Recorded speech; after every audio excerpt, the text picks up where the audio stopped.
As many of you in the audience probably know, Jesús is a big don in the area of discrete mathematics and discrete geometry, but his breadth is it's absolutely astounding. I mean, he has worked in commutative algebra, algebraic combinatorics, convex and discrete geometry, as well as on more applied problems in optimization, both continuous and combinatorial.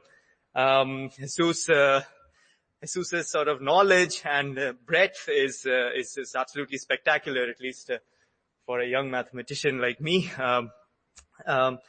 Jesus started his career as an undergraduate at the National University of Mexico, and then moved to Cornell for his PhD in applied mathematics, which he got in 1995. Since 1999, he's been on the faculty of University of California, Davis, but he has held visiting positions at many different places like ETH, Cambridge, IPAM, Minnesota, and so forth. His work has been recognized in a variety of different ways. So very early in his career, he got the Alexander von Humboldt professor position from Germany. Then a John von Neumann professorship from TU Munich. He was elected to the American Mathematical Society as a fellow in 2014. And on the applied side, he's got a very big prize from INFORMS, which is one of the biggest societies for optimization and operations research. He got the INFORMS Computing Society Prize for his work in computational algebra and its applications to combinatorial optimization. And he's, of course, had a lot of professional service. He served on the editorial boards of SciAm journals and other things. He's currently on the executive council of the American Mathematical Society, to which he was elected in 2015. So he's recognized across the board for his service and his research. On a more personal note, I would like to add that I think he's one of the kindest and most generous human beings I have met.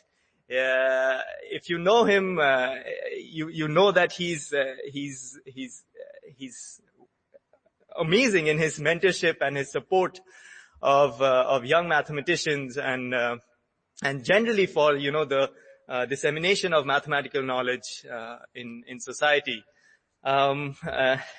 I was a postdoc at UC Davis for 3 years, and I know personally how much he cares about the careers of his colleagues and his mentees. And just to wrap up, I think you'll really enjoy this talk because he's world famous for his expository skills. So I think this is going to be really fun and entertaining. All right, over to you.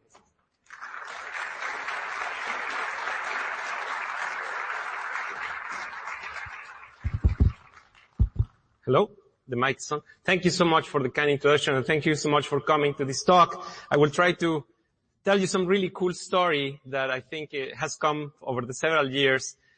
So this talk is about optimization. So optimization is a very vibrant part of applied mathematics, and it's appearing more and more these days because of machine learning and artificial intelligence. It's playing a very important role. And of course, in optimization you have different kinds of things you want to optimize. You have an objective function you want to optimize over some possible set, and the objective function can be anything, so it appears everywhere.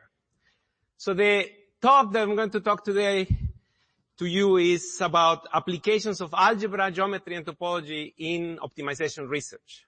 Now, I only have 45 minutes left, so I will try to do for you just a brief overview of what is going on in one particular problem. So the particular optimization problem I'm going to choose is the linear optimization problem. And I will start by telling you what the optimization problem is. The linear optimization problem is fundamental, but I hope to convince you that you should care about it. So I'm not going to assume that you know what this problem is. Then I will show you two algorithms. So the first algorithm will be the SIMPLEX method. And I will show you how topological ideas are served to analyze this particular algorithm. Okay? Then in the second half of my talk, which is completely independent, you have a chance to take a nap and then wake up in the middle. I will show you how algebraic geometry actually is important in a second very relevant algorithm for the integer optimization, the interior point methods. Okay? So that's the plan for the talk. So what is the main problem here? Is the linear optimization problem, which in the classical format says that you want to minimize a linear objective function subject to some linear constraints. And normally we think of these constraints as linear inequalities. So you have numbers, these are rational numbers. Normally we think in computational sciences, you have rational numbers representing, So you have rational numbers representing the data in a matrix form. You have, this system of linear inequalities that has n inequalities, d variables. So this n and d will be throughout my talk. That's what they mean. N is the number of inequalities, d is the number of variables. And, I can put it in a matrix form. So this is the typical thing we use for undergraduates to represent a matrix equation or a matrix system of inequalities. Okay? So that's the system that I'm trying to solve. And if you are not so excited to work with inequalities, but all your life you have been teaching linear algebra, you should know the following, that by a very simple transformation, you can actually obtain that the same problem can be written in the following format. It's not anymore a system of inequalities, but a system of equations, just like linear algebra, but this system of equations requires solutions over non-negative variables. So it's essentially linear optimization, or I call it sometimes linear programming, by the way, is the problem of linear algebra over non-negative numbers. So that should make you excited about it, right? Linear algebra is important. Well, this is important too. All right. So now another reason where mathematical analysis is important here is because the set of possible solutions is a polyhedron. So they look like these beautiful objects, the classical Greek objects of the Platonic solids, or more sophisticated type of, polyhedral regions. Some of them might be unbounded, but in this talk, all my pictures will be bounded. But it might be a possible unbounded solutions, but they're always convex and they're always polyhedral shapes. So, just in case you have never seen the polyhedra, I will quickly remind you of the anatomy of polyhedra, because that's going to play a role here. So, polytopes, bounded polyhedra, have the nice property that can be decomposed into phases. These are smaller dimensional polyhedra that you can obtain the following way. So you have your original polytope P, and by sliding slowly a plane until it kisses the surface, let me just do it that. So you take a plane until it touches the boundary of the polyhedron, then you obtain a phase. So in this case, when I take this plane and slice it until it touches the polyhedron, I get a point. But sometimes, these are the zero-dimensional faces. The vertices are the zero-dimensional faces, but I can get other kinds of faces. For example, if I slide a different plane, I will get now an edge. So altogether, this is a one-dimensional faces, zero-dimensional faces. You can see that already inside any polyhedron there is a graph. And this graph is going to play a role in a moment. Another important type of phase is when you actually touch in a phase of dimension d-1 for the dimension of the polyhedron. So these are called facets. And they correspond really to the essential inequalities in the system. Alright. So, I'm going to simplify things. Again, I told you I'm going to mostly show you pictures of bounded polyhedra. I'm also going to assume that my polyhedra, without loss of generality in practice, you really can assume that they are simple in the sense that every vertex is defined by dimension many facets. For example, here, this is not a simple polyhedron, the icosahedron, because 5 is three-dimensional and five facets come together. But these are simple. These two guys are simple. This is the isosahedron, and this is a sonotope. And you can always assume this is the case, because if somebody is giving you something that is not simple, so that is like the icosahedron, by perturbing the vertices, you can assume that you get something nearby that is simple. So simple is a way to avoid degeneracy of sorts. And we do it all the time in practice. Okay? So that's the setup. And that's how I'm going to get my linear optimization problem. So now, many of you have never thought about optimizing anything, perhaps. Well, I'm sure you do. But here is one particular example in case you want to think of my favorite linear optimization problem. So my favorite linear optimization problem has to do with transporting efficiently goods. So you have factories that produce milk. They produce, for instance, this factory produces 108, 286, etc., gallons of milk, and then you are sending the milk to some cities that consume the milk. And they have these demands. You have these demands, and you would like to know what's the cheapest way to send this milk from the factories to the cities. And there is a price, for example, from sending from factory I to city J, there's a price Cij. Now, a moment of reflection will show you that this is actually a linear optimization problem when you want to satisfy the demand, but you don't want to overpass the supply. You want to transport. So the linear objective function is you want to minimize Cij, Xij, the sum of those values is a linear function that you want to minimize. Now, you might say, well, that's a simple problem. This is historically perhaps the most important problem in linear optimization, because in the 1940s and the 1930s, several people, Kantorovich, Koopmans, von Neumann, studied this problem. And in fact, Kantorovich and Koopmans got the Nobel Prize in economics for this particular study of these types of problems. Very simple, but today we still use that. In statistics, for example, Wasserstein distance requires a study of optimization problems. Okay? So that's an example to keep in mind. But you might be saying, why am I supposed to care? Well, the linear optimization problem is very expressive. For example, shortest path on a network can be expressed by linear programs. You can also express zero-sum two-player games. You can express all kinds of things with it. Nowadays, we talk about compressed sensing, compressive sensing. People are very interested. There will be a talk by Candes on one of the inventors of compressed sensing. In that setup, I mean, you really are studying the sparsity of solutions in linear optimization. So the applications keep coming. Even though it's a simple problem, it is really still very much alive. Support vector machines in machine learning are closely related to that problem too. Now, none of you will be here without linear optimization. Why? Because when airlines solve the scheduling problems in optimization, that they need to schedule the planes and the crew for the airplanes, they need to use discrete optimization. They need to use integer optimization, in fact. And what we know is that every integer optimization problem, every discrete, like the traveling salesman problem, they have to be reduced often to a sequence of linear optimization problems. That's the best way we know how to solve them. If you have a nonlinear optimization problem that is highly nonlinear, the conditions are nonlinear, doesn't matter. You approximate it by linear conditions. So it is really a workhorse of the field. The field of optimization really relies on this humble type of model. So I hope you believe me now that linear optimization is worth looking at. And today, of course, we have many algorithms to solve this problem. Pretty much everybody has proposed ideas, going all the way back to Fourier.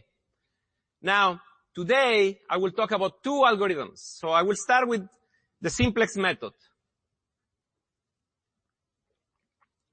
This gentleman is George Danzig, who in the 1940s invented the SIMPLEX algorithm.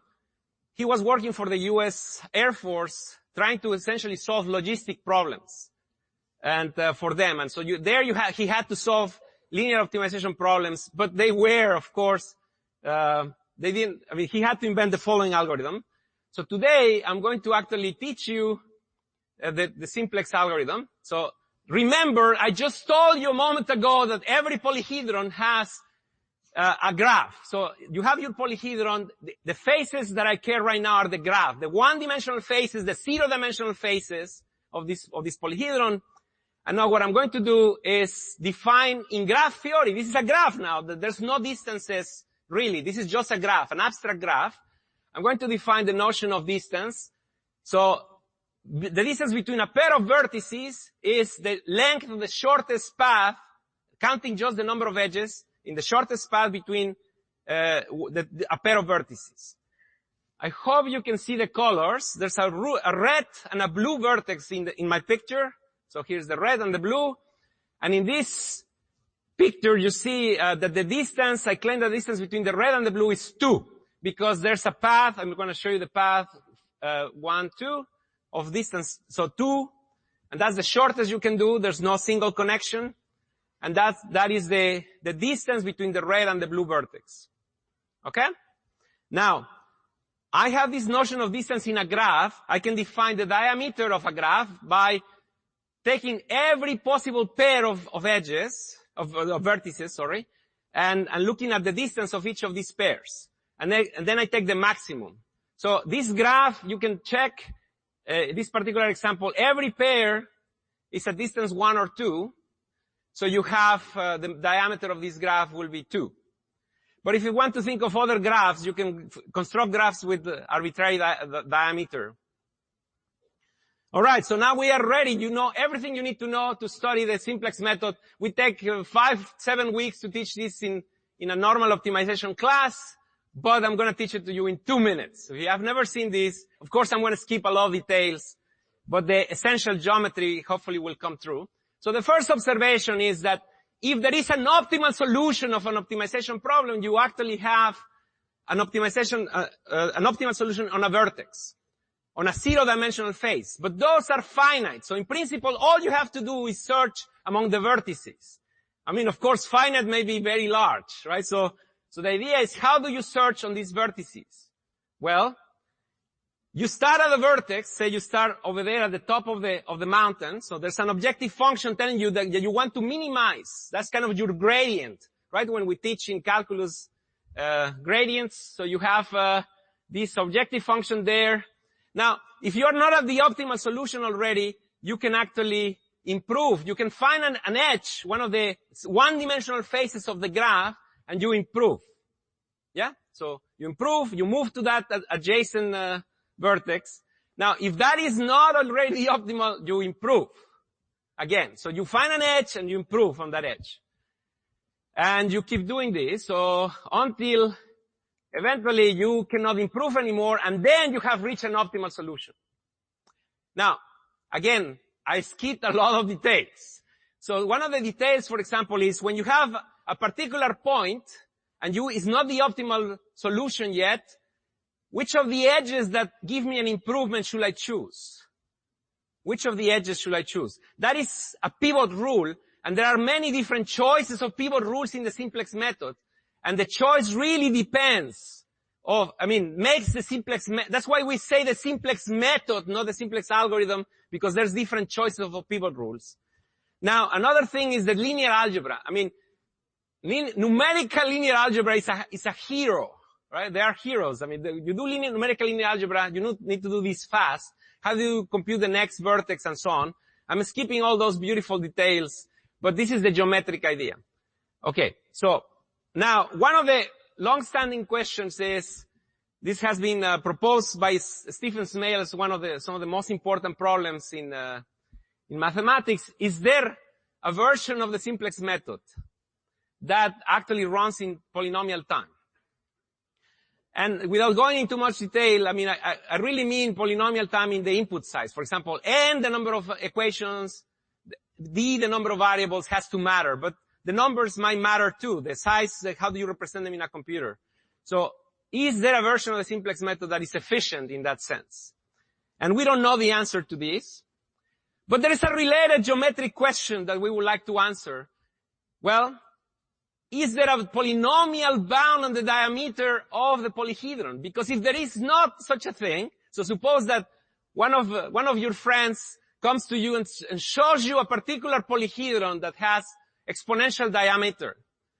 So that means that there's a pair of vertices that are exponentially far away from each other. Yeah? Well, that is bad news for the simplex method because no matter what path you take, it's going to be exponentially long. The shortest path is exponentially long, so you are probably going to get a bad behavior. So you see, answering this question doesn't solve the previous problem, but this is a very tantalizing geometric question motivated by the previous question. Okay? All right, so let's get going. So this is what it's going to be the focus of my first half of my talk now. I'm going to focus on I'm trying to understand this question, this geometric question motivated by the efficiency of the simplex method. Now, in the 1970s, already Danzig and his PhD student Ilan Adler, they proposed that let's get rid of coordinates. That sounds kind of crazy, right? Because we started with a problem with specific equations and inequalities and all that. And I'm going to get rid of those numbers for a moment. All I'm going to care is the topology of the matter. So I will try to talk to you about the topological insights of the simplex method. Okay. So I want to do the same type of algorithm like the simplex algorithm, but I want to do it on simplicial complexes. So simplicial complexes are combinatorial models of topological spaces that you obtain by gluing together simplices. And simplices are the simplest of polyhedra. So you have d-dimensional polyhedron that has d plus 1 vertices. Yeah, so this is a beautiful generalization of the notion of a triangle. You have triangles, tetrahedra, edges, hypersimplices in general. And here are some pictures of different simplicial complexes. So some of them look more disorganized than others. So in general, they need to satisfy two axioms. So the axiom of you're really gluing this properly in the sense that if you have one of the simplices present, every face of the simplex has to be present. And if two simplices are present, then they intersect nicely. They intersect on a common face, and the empty set is a common face. If they don't intersect. And you can get all kinds of topological spaces. Here are some nicely regular, this is a pinch torus, or you have this torus here. Now this is kind of ugly looking, but that's again a simplicial complex. But in applications, we mostly care about pure simplicial complexes where all the simplices are, the maximal containment simplices are of the same dimension. So this is a pure simplicial complex because it's the maximal simplices are all triangles. Yeah, these are the maximal containment simplices present, they're all triangles. But this one is not pure because there is this edge that is dimension 1, and then there's this tetrahedron that is dimension 3.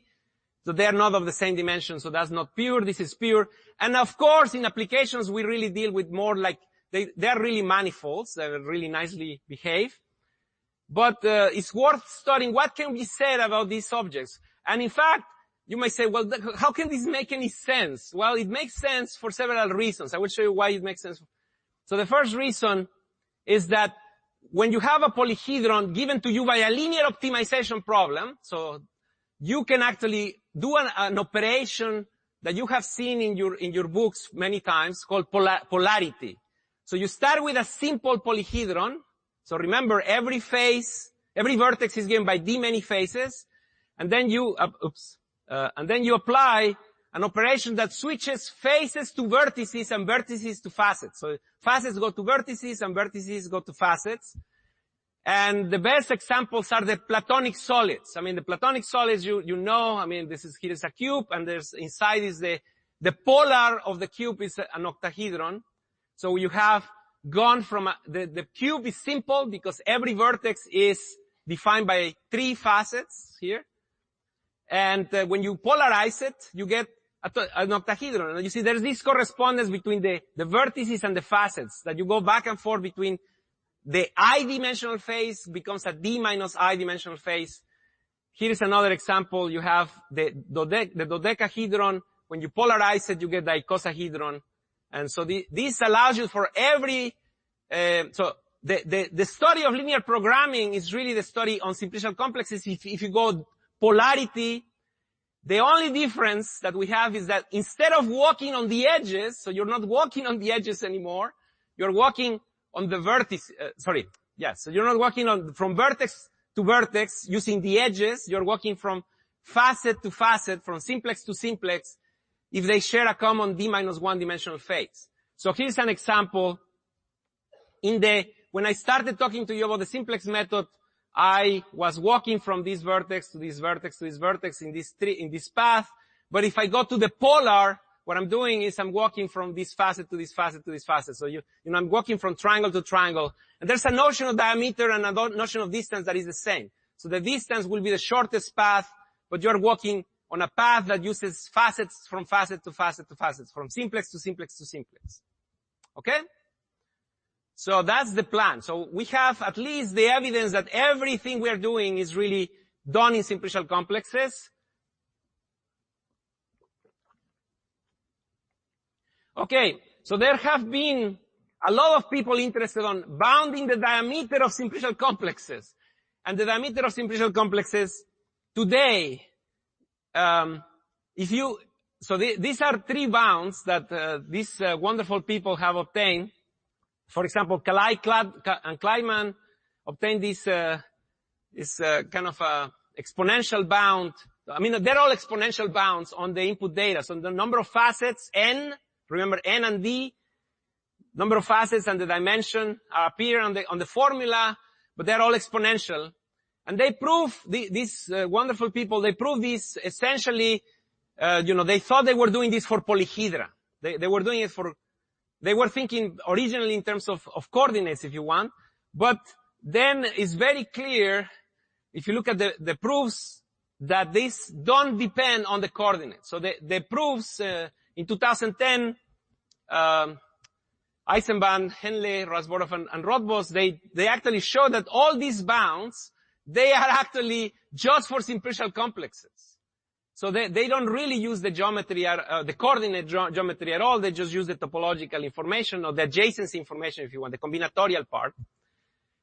And these are the best bounds we have for general polyhedra too. So in some sense, the question becomes, can we look at nice simplicial complexes and get nice diameter? Maybe we can do that and prove that all the simplicial complexes coming from polytopes, which are simplicial polytopes, maybe they do have nice diameter that way. So the strategy is, let's use nice topological conditions and try to prove out of those nice topological conditions a nice theorem on the diameter of the polyhedron. Okay? That's the game plan. Okay, so before I move away from this slide, quickly just pointing out that something that is remarkable. If the dimension is fixed, so my friend Doron tells me, I'm not going to give you polytopes of dimension more than 10. So the dimension is fixed, then the bound is linear. You see? That's a very recurrent theme in all these things. People trying to break the linear bound, the linear barrier.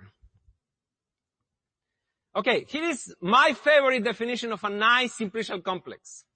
So in combinatorics, in geometric combinatorics, people study all kinds of ways to decompose polyhedra, simplicial complexes. So a weakly vertex simplicial complex is weakly vertex decomposable if there is a sequence of removals of the vertices. You label the vertices 1, 2, 3, 4, 5. You remove the vertices in some sequence, in some order, in such a way that at every time you remove, you preserve purity. So the simplicial complex is pure, and you remove and you still are pure.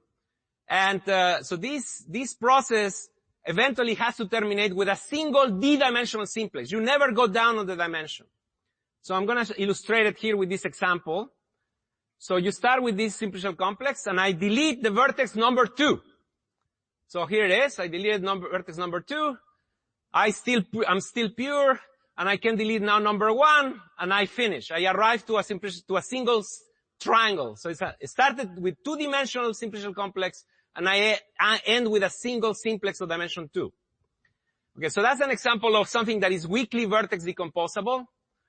Here's an example of something that is not weakly vertex decomposable. It's a Möbius band. So I took the same simplicial complex, but I identified opposite sides of the simplicial complex. Now, no matter what vertex you delete, you're gonna screw it up. Because let's just say I delete number 2. Well, if I delete number 2, all I have left is a 1-dimensional simplex. So it's not pure anymore. So I went down in the dimension. That's not allowed. So this is not a weakly weakly vertex decomposable simplicial complex. And of course, if I delete 1, it's the same problem. Or if I delete 3, it's going to be the same problem. Okay, so why do I care? Well, see, in 1980, Loera and Proban, they proved that if you have a weakly vertex decomposable simplicial complex, they have linear diameter. I just told you, linear diameter is kind of exciting. Well, in this case, you will get linear diameter. So it was exciting to answer the question then, are all simplicial polytopes weakly vertex decomposable? Because then we'll be happy, right? The diameter will be polynomial, not just polynomial, it will be linear. Okay. Unfortunately, do you remember the milk example that I told you at the beginning? Well, in 2012, with the Steve Klee, we found that if you have the milk optimization transportation problem with 2 factories and 5 cities, you can come up with the amounts of milk necessary to make the problem bad, to make the polar of that problem will be a transportation problem that is not weakly vertex decomposable. So that's not possible. Yeah? But in general, that's a valid question. When do you have a linear program that is weakly vertex decomposable? So, how about bad examples? Constructing polytopes with a high diameter. This gentleman here is Francisco Santos. He's a Spanish mathematician that in 2010 blew up the world by constructing simplicial polytopes that have very large diameter. But this is still linear. It's still linear. So he has the world record. And later with one of his PhD students, Francisco Criado, they constructed, in fact, simplicial complexes, pure simplicial complexes that have, they're pseudo-manifolds. In fact, they have exponential diameter. So the truth is someplace in between. We don't know where, but it's someplace in between. And today, there's one of the most important conjectures is the polynomial Hirsch conjecture is that there's actually a polynomials out there in terms of n and d that will tell you a bound for the diameter of this polyhedron. Okay? Okay, wake up. If you didn't understand anything I said about the simplex method, you have a chance to, welcome again. My name is Jesús. I will tell you about a completely different algorithm. So this algorithm, this is Narendra Karmakar, who in the 1980s started a revolution. So one can say that he didn't invent these algorithms in some sense, because before in 1960s people were already thinking in these types of algorithms, but he definitely, rediscovered a different way to present it, and he put it on prove the polynomiality of this algorithm called the interior point methods. So it's a major breakthrough. He started the revolution that has really shaped a lot of the algorithmic, developments, and is, the competitor of the simplex method in some sense, in practice. Okay. So I will mention later So the central path method is, what some people call interior point methods on the logarithmic barrier. So the linear optimization problem, I'm gonna put it in this shape. C transpose X, AX equals B, X non-negative. So it's like the milk problem where you have, this equality version of the simplex method. So just for the sake of explanation, but you can do it in any version. So now, So now what I'm going to do is something that again looks completely crazy. I have a nice linear objective function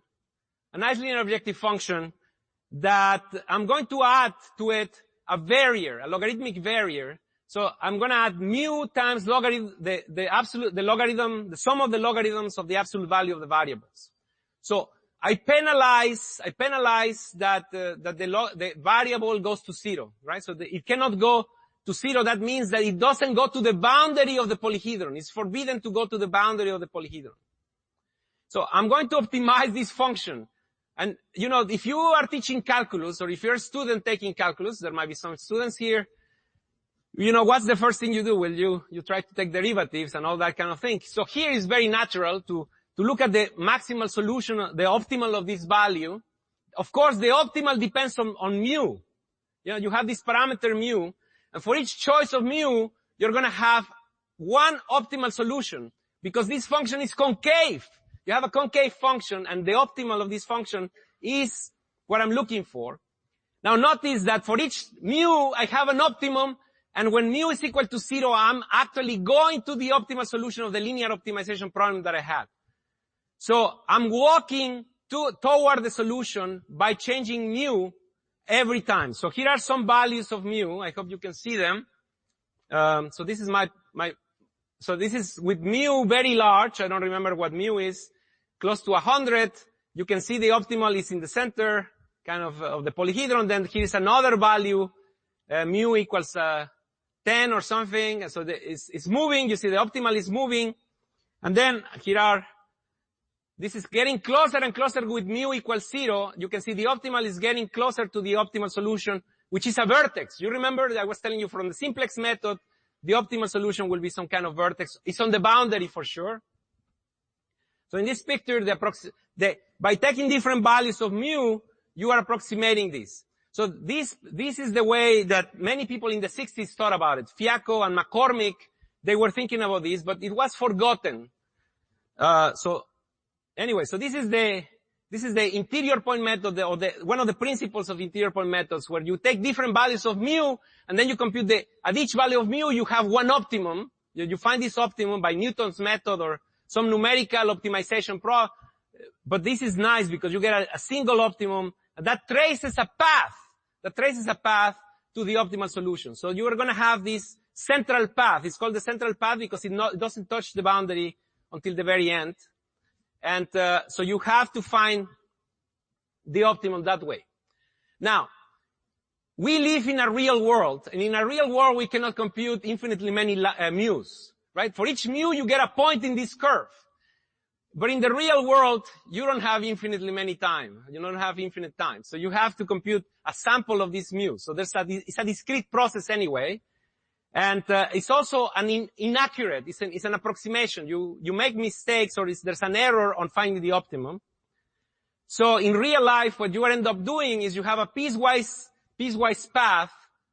From different values of mu, you get different points that are near the central path. So you get this polygonal shape that approximates the solution that you want to get.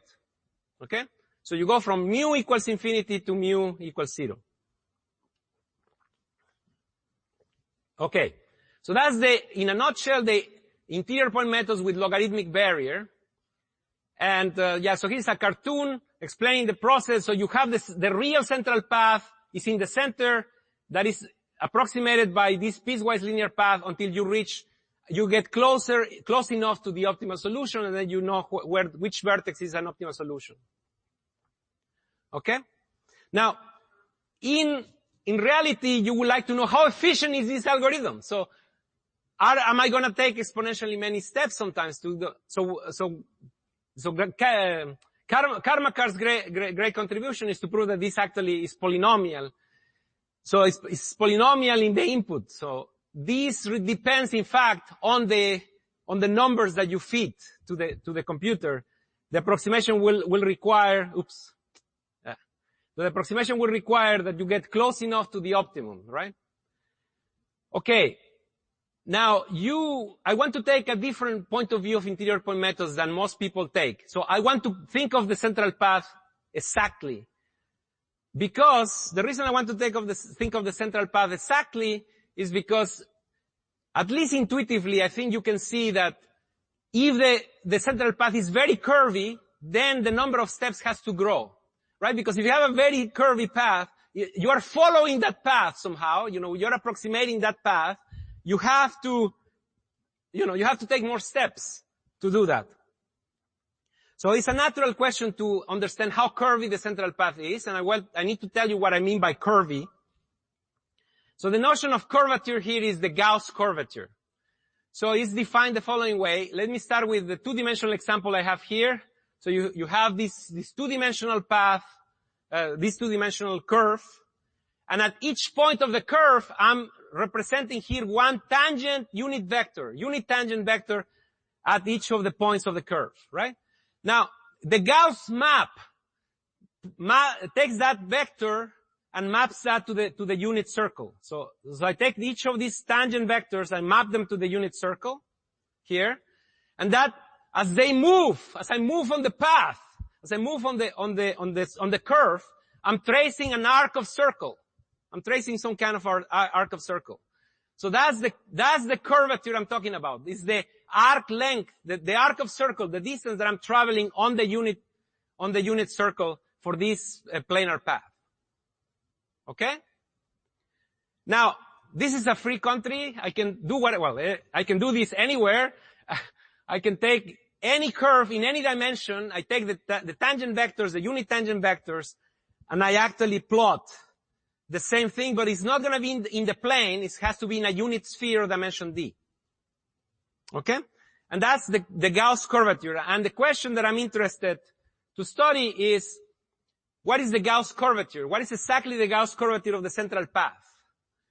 I want to know this exactly, but many people have studied these types of questions, and the curvature has become an important invariant to try to predict the number of steps in the interior point method, the number of Newton steps that you need to do. But again, I'm trying to take I want to give you some exact bound of the total curvature of the central path. I think the early 2000s, Antoine Dessat, Tamas Terlaki, and Yuri Sinchenko, they look at this problem and they come up with a conjecture. The conjecture says that the total curvature of the central path, how curvy the central path is never more than 2 times pi times the number of facets of the polyhedron. Okay? So that's the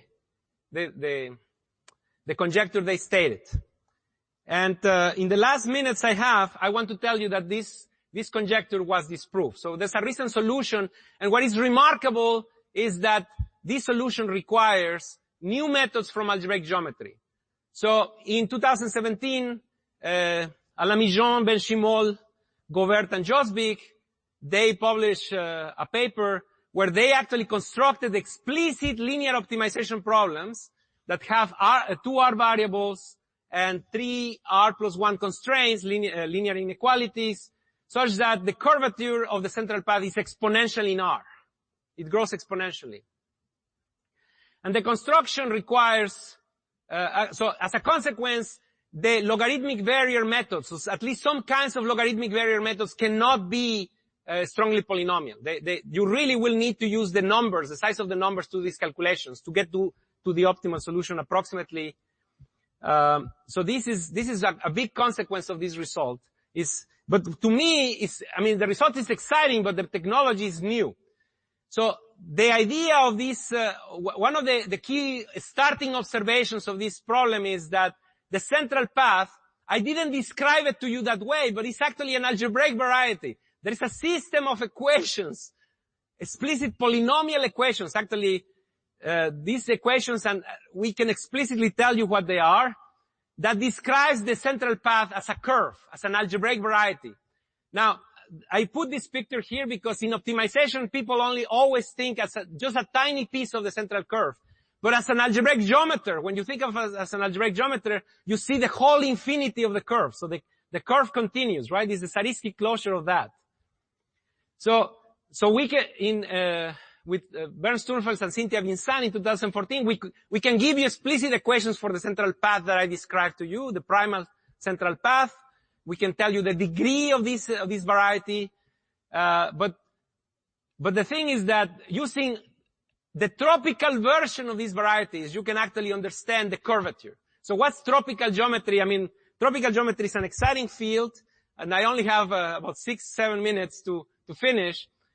I will tell you just a taste, and I hope you get excited to learn some tropical geometry. So for me, the purpose is there's a way to go from an algebraic variety. You have a system of polynomial equations, and you go to a combinatorial version of those equations, a combinatorial model of the polyhedral of the polynomials you have. So here's a cartoon explanation. So you start with something like this Riemann surface of genus 3. That's described by some homogeneous polynomial of certain degree, and then you do this operation called the tropicalization of it. Yes? And then what you recover is a combinatorial object. So in this case, you're gonna get some kind of graph. So it's one-dimensional simplicial complex as a one-dimensional graph, and it preserves the properties of the original algebraic variety. So this algebraic variety had genus 3, and you can see there's 3 holes here. So the idea is that then I have the algebraic curve coming from the central path. This is the algebraic variety of the central path. And I'm going to tropicalize that.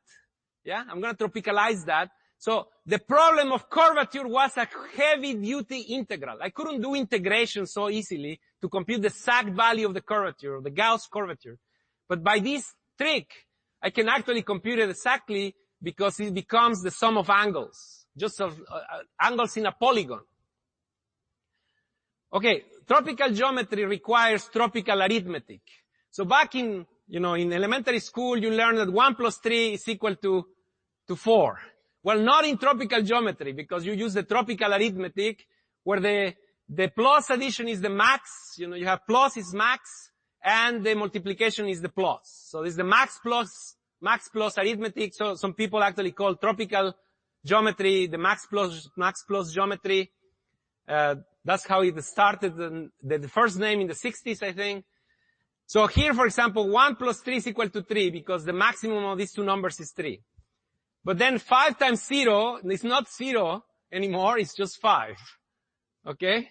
So that's the tropical arithmetic, and it sounds weird, it's kind of fun, but you can extend this to operations on polynomials, and that's what you do to tropicalize polynomials. So I'm just going to show you one example of the types of polynomials that appear in the solution of this problem. Okay? So the polynomials I'm going to use are parametric polynomials. So the coefficients are going to be parameters in a one variable parameter t. So here is this is a one parameter polynomial. So the coefficients for me are these sums of powers of t. So you have t cubed plus 2t plus 1, and this other coefficient is minus 2t to the 4th. So that's the original polynomial. That's your original polynomial in usual arithmetic, and then you tropicalize it. Okay, well, what do I do? So first of all, the variable x remains the same, but now x to the cube becomes x to the cube tropical. X to the cube tropical is x times x tropical, right? Which I have to take maxima of this. And then what happens with so here is x squared, which is x squared tropical.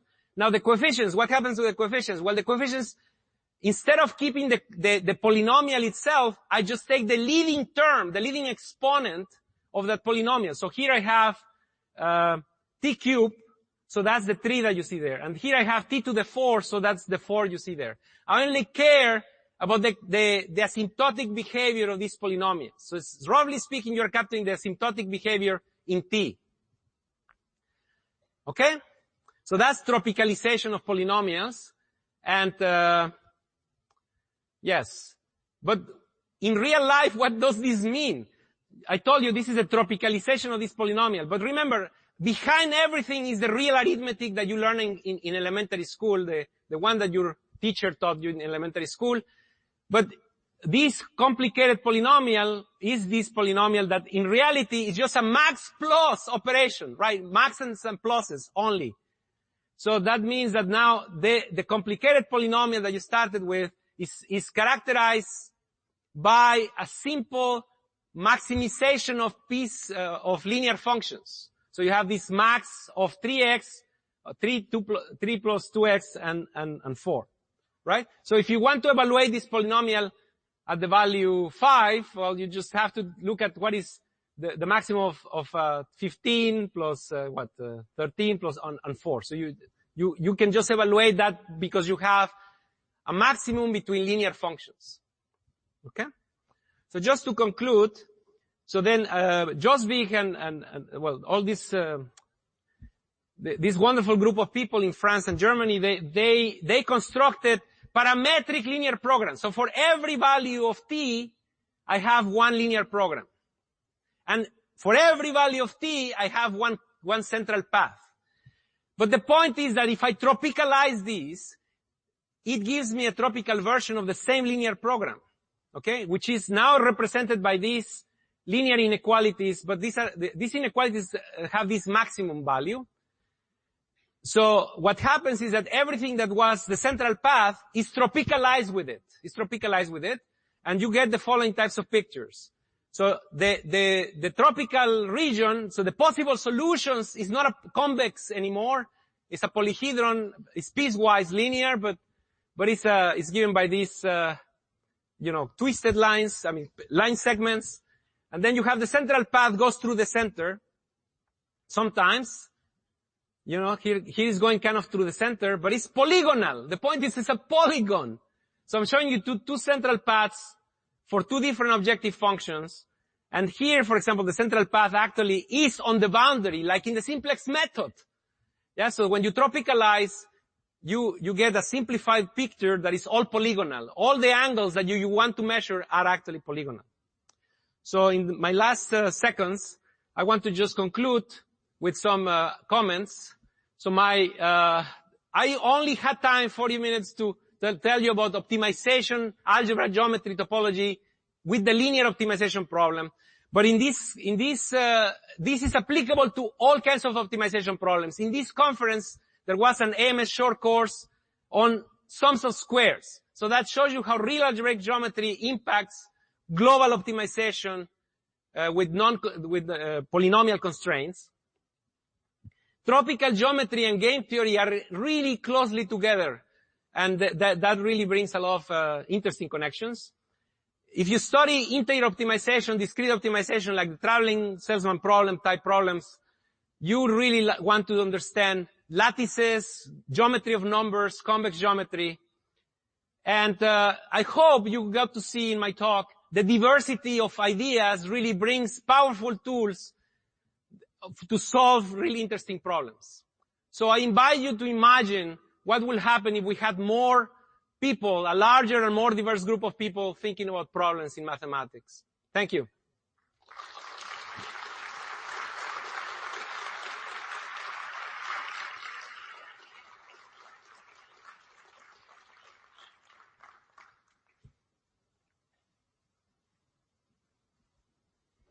Yeah. Yes, I think there's a mic if you...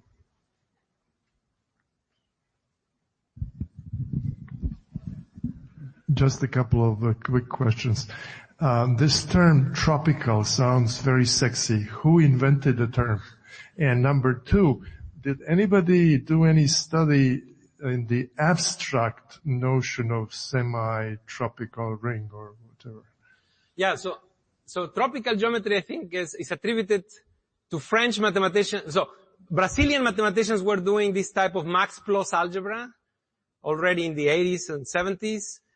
And I think people in France said, this is the type of geometry people do in tropical places. So they call it tropical, and the name has kind of become stuck with that.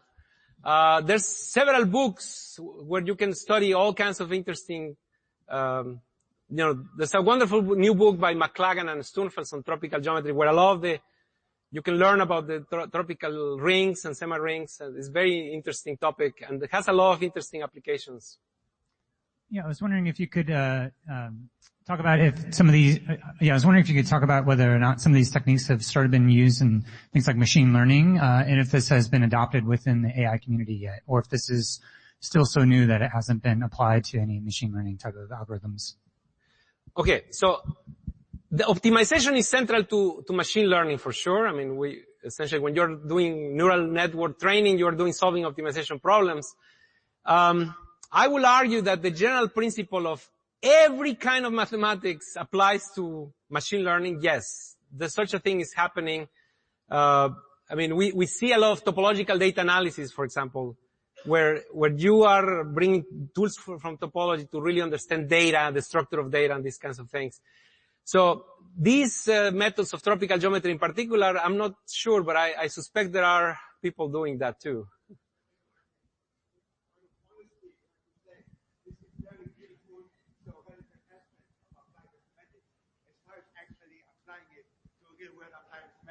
This is completely irrelevant, but very interesting. Okay. Other questions for Jesus? Okay, if not, then let's thank Jesus again.